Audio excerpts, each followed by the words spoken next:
مجھے میری مجبوری نے مار ڈالا تھا۔ میں پیچھے بھی نہیں ہٹ سکتی تھی۔ مجھے میرے باپ کی ذمہ داری دی گئی تھی جو پوری کرنی تھی۔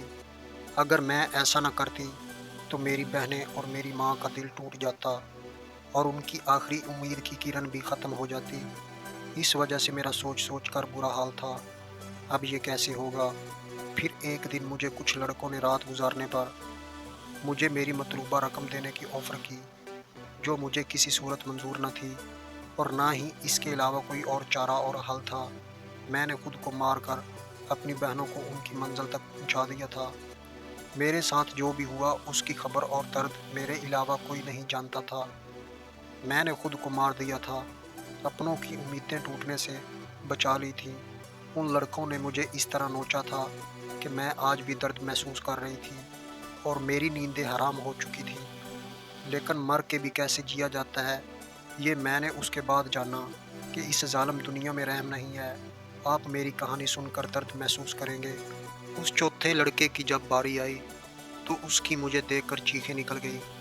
میری ذمہ داریاں اور میرے گھر والوں کی خواہشات مجھے اس مقام تک لے آئی تھی جہاں میں ایک ہی رات 4 لڑکوں کے ساتھ رات گزارنے کی حمی بھر چکی تھی۔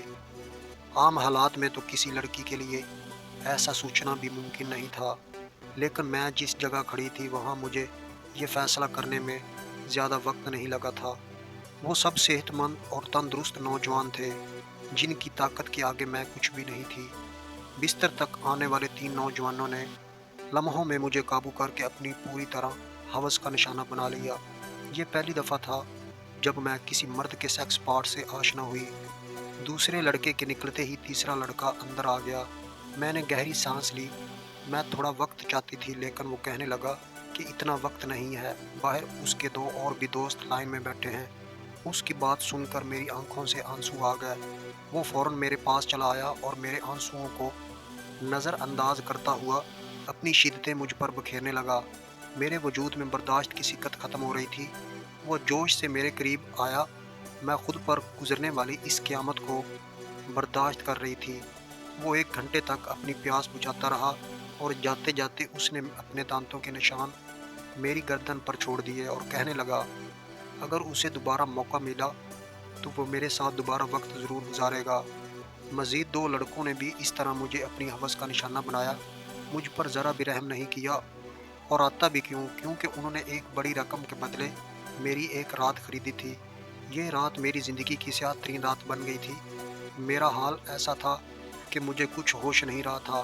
آہستہ آہستہ میری آنکھیں بند ہونے لگی تھی کہ جب 5ویں لڑکے نے مجھے بتایا کہ ان کا ایک چھٹا دوست بھی آ گیا ہے۔